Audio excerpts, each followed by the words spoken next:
بعد أولا السلام عليكم ورحمة الله وبركاته. بعد السلام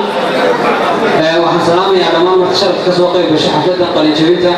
iyo ardayda qalinjabinaysa dhammaan hooyooyinka waxaan jecelahay halkan inaan ka soo jeediyo maanso magaceedu yahay xabsi tahriib maansadan waxay ka hadlaysaa ama waxaan ka sameeyey hooyo wiilkeeda ka tahriibay suuqana xamuul ku iibisa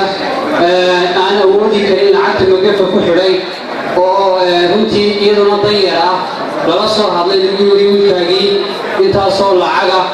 haddaadan keenin waa la dilayaa dabcan waa dareemi kartaa hooyo culadkeedii lagu waa la dilayaa xanuunka ay dareemi karto maansadan waxaan ka sameeyey qiso dhaba oo runtii ku dhacday mid ka mida hooyooyinka Soomaaliyeed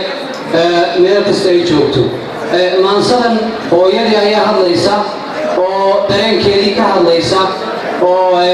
iyadu dhibta ku dhacday iyo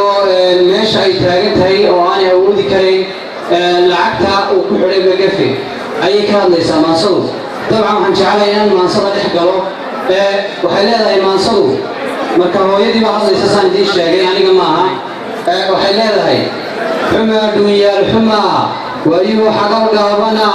xarfaha sannaduhu yaraa xilkiisa qofaad sidood xumaanta ka dhowr lahayd xajiinta ka waab lahayd markuu ku xiqdiyo xumaa xilkay hooyadu lahayd xisaabtay kaa mudnayd qofaan garanayn xumaa xawuu baan iibiyaa xawaashkana waan gadaa cadceeddaan xiiqayaa xabeebay afkii dartaa xubnihii socod way gabeen haddana xabsii ku jirtaa naftani haddana xilkii hooyanimo xasana weli waa sida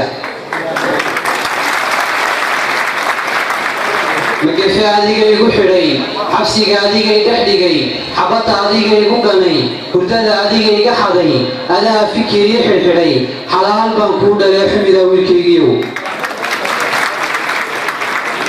xariir baadii ahayd nuurkii xubnahaad ahayd hantiya xoolaad ahayd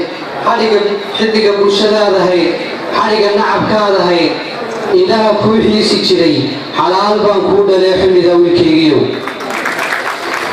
dabcan maansadu way dheer tahay laakiin kolay intaasuun baan maanta ka soo qaadanayaa waad mahadsantihiin mar labaad iyo mar saddexaad baan idinku mahadcelinayaa assalaamu calaykum waraxmatullaahi tacaala wabarakaatu